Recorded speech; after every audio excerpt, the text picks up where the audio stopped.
Examinons brièvement le sujet des sages qui ont donné des cadeaux au Christ. L'écriture qui décrit cela est dans Matthieu 2, versets 1 et 11. Maintenant, quand Jésus naquit à Bethléem, de Judée à l'époque du roi Hérode, voici, il y eut des sages de l'Orient à Jérusalem disant: Où est celui qui est né roi des Juifs? Et lorsqu'ils furent entrés dans la maison, ils ont vu le petit enfant avec Marie sa mère, et se prosternèrent devant lui. Et quand ils ont ouvert leur trésor, ils lui présentèrent des cadeaux, or et de l'encens et myrrhe. Il est généralement supposé qu'il s'agit de cadeaux d'anniversaire pour le bébé Jésus. Mais est-ce réellement ce que dit réellement la Bible? Absolument pas. En outre, ils sont arrivés bien après son anniversaire. Notez qu'il se réfère à Christ comme un jeune enfant plutôt qu'à un bébé. Voilà une raison de plus que les cadeaux qui lui avaient été apportés n'auraient pas pu être cadeaux d'anniversaire. Une coutume de longue date, une ancienne coutume de l'Orient, était de présenter des cadeaux quand on venait se présenter à un roi. Ces hommes comprirent qu'ils étaient en présence du roi des Juifs. La Bible a beaucoup d'exemples de gens qui envoient des cadeaux au roi ou qui donnent des cadeaux en se présentant devant le roi. Cette coutume est toujours courante aujourd'hui lorsque les ambassadeurs ou autres entreront en la présence d'un leader mondial. Enfin, notez que le Adam Clarke Commentary, volume 5, page 46, déclare à propos de ce qui s'est réellement passé à cette occasion. Le verset 11.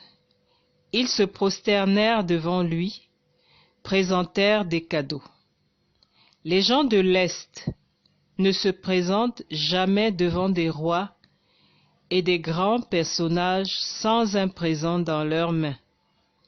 Cette coutume est souvent enregistrée dans l'Ancien Testament et prévaut encore dans l'Est et dans certaines des îles de mer du Sud nouvellement découvertes. Des cadeaux ont été habituellement présentés au roi. L'intention réelle derrière cet exemple devrait maintenant être claire. Dieu n'a même pas enregistré le jour exact de la naissance de son Fils.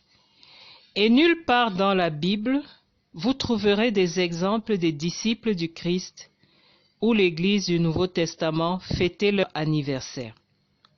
Par contre, Dieu nous communique expressément le jour et le mois exact de la mort de son Fils. Exode 12, Lévitique 23, versets 4 à 5, Nombre 9, versets 1 à 5, Matthieu 26, versets 1 à 2, Jean 18, verset 28, 1 Corinthiens 5, verset 7. Il s'attend à ce que tous les vrais chrétiens observent ce jour-là chaque année, dans le même mois, à la même date. 1 Corinthiens 5, versets 7 à 8. Lire nos brochures La véritable origine de Noël, La véritable origine de Pâques, La résurrection du Christ n'eut pas lieu un dimanche. En savoir plus sur ces fêtes païennes et pourquoi la Bible nous dit souvenir de la mort du Christ au lieu de sa naissance.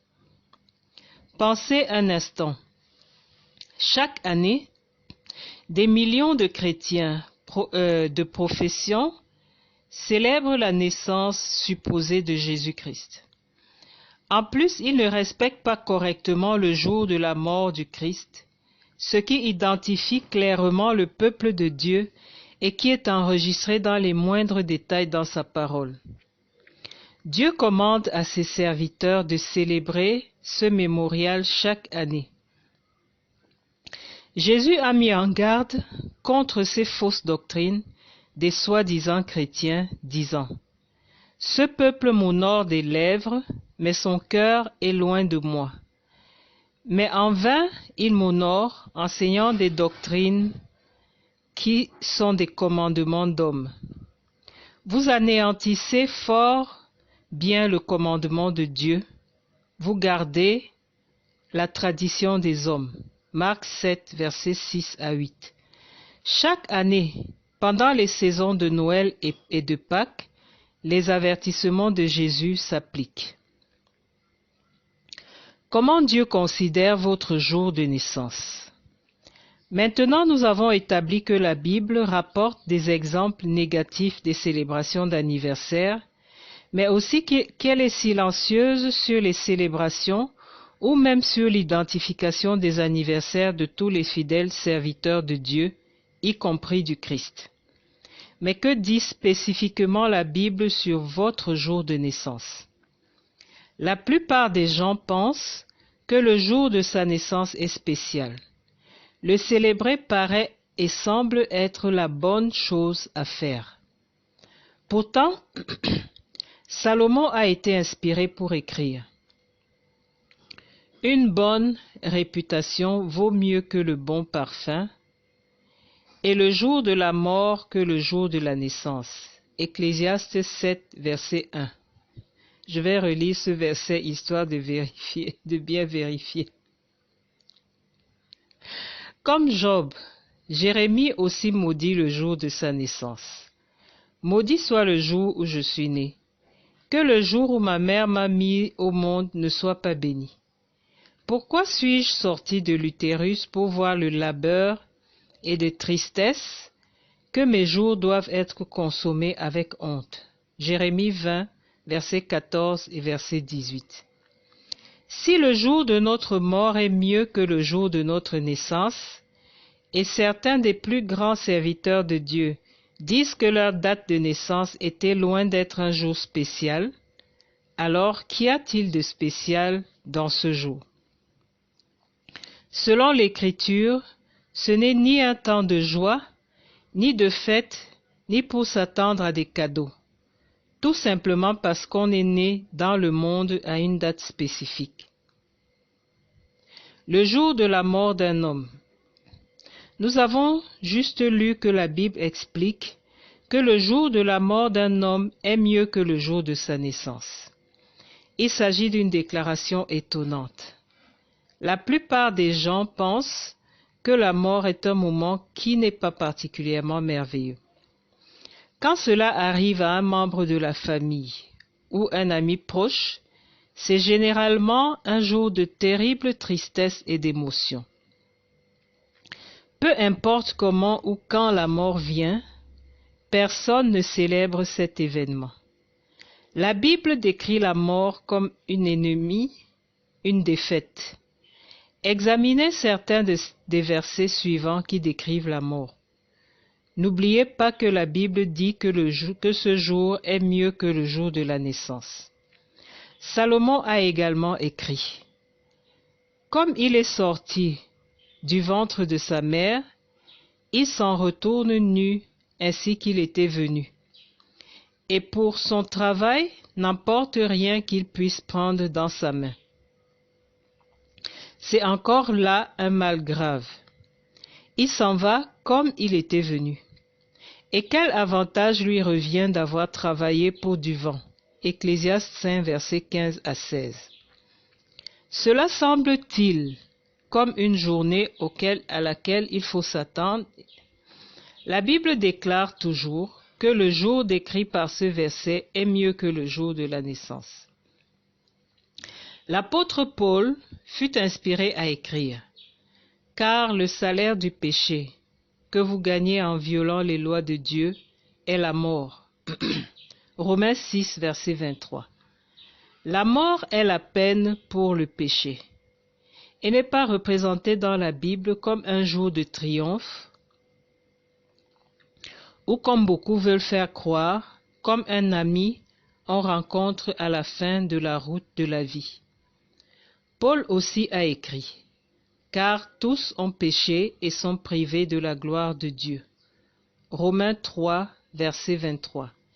Et il est donné une fois aux hommes de mourir. Hébreux 9, verset 27. Péché conduit à la mort. Jean a été inspiré pour écrire la définition du péché. Quiconque commet le péché transgresse aussi la loi. Car le péché est la transgression de la loi. 1 Jean 3, verset 4. La peine, le salaire du péché est la mort. Ce n'est pas un événement qu'il faut hâter. Il y a espoir. Jésus-Christ revient sur cette terre pour régner. Mettre toutes choses, y compris ses ennemis, sous ses pieds. Cela inclut l'ennemi appelé la mort. Remarquez, ensuite viendra la fin, quand il remettra le royaume à celui qui est Dieu le Père, après avoir détruit toute domination, toute autorité et toute puissance. Car il faut qu'il règne jusqu'à ce qu'il ait mis tous les ennemis sous ses pieds. Le dernier ennemi qui sera détruit, c'est la mort. Lorsque ce corps corruptible aura revêtu l'incorruptibilité, et que ce corps mortel aura revêtu l'immortalité, alors s'accomplira la parole qui est écrite. La mort a été engloutie dans la victoire. Ô mort, où est ta victoire? Ô mort, où est ton aiguillon? L'aiguillon de la mort, c'est le péché, et la puissance du péché, c'est la loi. Mais grâce soit rendue à Dieu, qui nous donne la victoire par notre Seigneur Jésus-Christ. 1 Corinthiens 15, versets 24 à 26, versets 54 à 56. Cette vie est donc une existence physique temporaire. Une fois qu'elle se termine, elle est finie pour toujours. Considérant ceci, qu'y a-t-il de si heureux sur un jour de naissance, dans un monde impie, d'esprit charnel, seulement de mourir et de ne jamais revoir la vie? Pourquoi célébrer la naissance dans un monde qui est coupé de la direction divine de Dieu?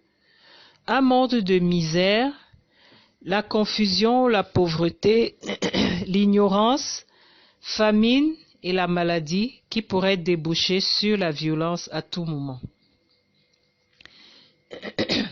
Dieu peut et vous donnera la vie éternelle. Il veut que vous l'ayez. Il veut que vous viviez votre vie pleinement et que vous découvriez le monde de vie qui produit une paix véritable, la joie, l'abondance et la sécurité. Mais votre vie doit être vécue selon sa manière, selon ses règles.